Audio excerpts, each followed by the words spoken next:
G'day, I am Hugo from Depot Adventures, and today I want to tell you a little about Melbourne's marvellous theatre scene and theatre district. Today I am standing right here in front of the Princess Theatre, the crown jewel in Melbourne's theatre scene. This was constructed at a time where Melbourne was probably the richest city in the world, a time that we call the marvellous Melbourne period. We've had the gold rush of the 1850s bringing in an extraordinary amount of wealth into this city.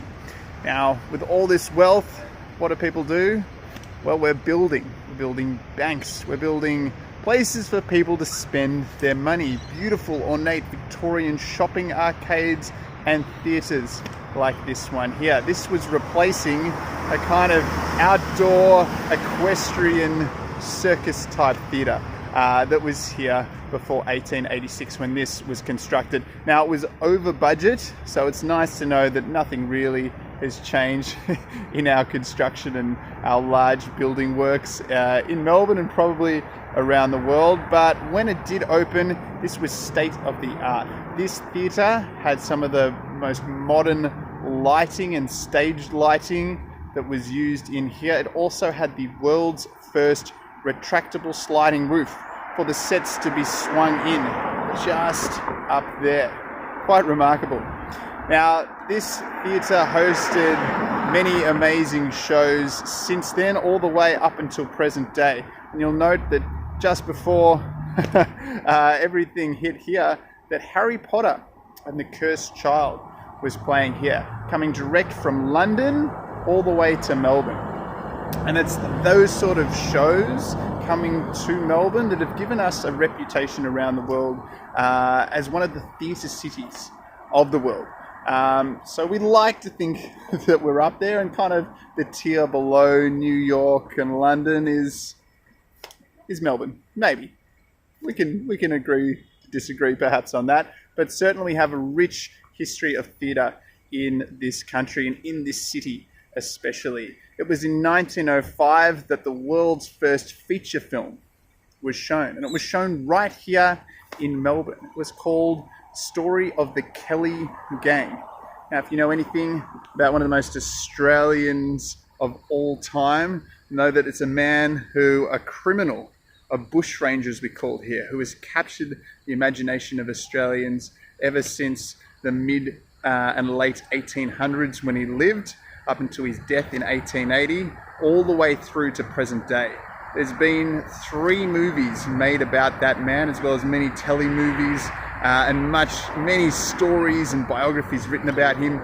So the very first feature film in the world, pretty amazing, happened right here in Melbourne. Now, something else that's really interesting to note is that the Melbourne theatre audience around this gold rush period of the 1850s leading into the marvellous Melbourne period of the 1880s, they had a reputation, shall we say.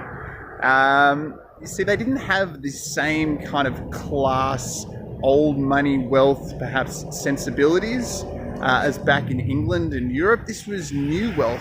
This was people who had become entrepreneurs and perhaps struck it rich on the goldfields or created the industries that fed that gold rush.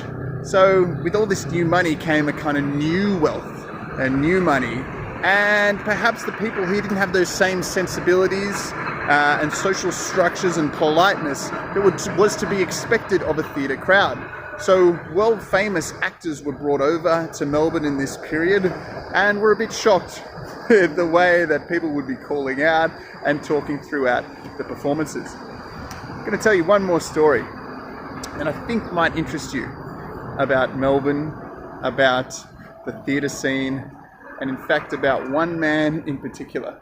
One man who is said to haunt the Princess Theatre. He is an actor who came out to Australia to play Faust, or to play Mephistopheles rather, in a production of Faust in 1888. Now, his real name is Frederick Baker, but he went by the stage name as Frederick Federici.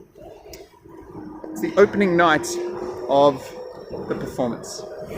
Federici is given An amazing performance, in fact, as he is being lowered into hell through a trapdoor in the stage. He suffers a heart attack. That heart attack is so severe that Federici passes away just moments later. The other actors are not told of Federici's passing until after they've gone out and done their curtain call. Of course, that Federici wasn't present for. When they are brought backstage and given the terrible news, they are shocked, but they also have a look of disbelief, because they claim that Federici was with them on stage during curtain call. They swore black and blue that they held their hands with the man. They stood there and took their bow on stage with Federici. How was that? I mean, obviously, that must have been Federici's ghost. So the ghost of the actor Federici has been sighted here. There he is. Throughout the next century and decades, people like Bert Newton, a famous Australian actor who used to work in here, has sworn that he has seen the presence of Federici. He's a benevolent, he's a friendly ghost, and so every night of every opening show that occurs in the Princess Theatre, one seat is left empty. One seat for our famous fallen actor, Federici. Well, I hope you've enjoyed learning a little of Melbourne's theatre scene with me, Hugo from Depot Adventures. If you want to see more of this content, us taking you through the city of Melbourne that we love, feel free to give us a subscribe, a like, and stay tuned for more of this content. You can check out our website too at depotadventures.com, because we would love to see you on a tour.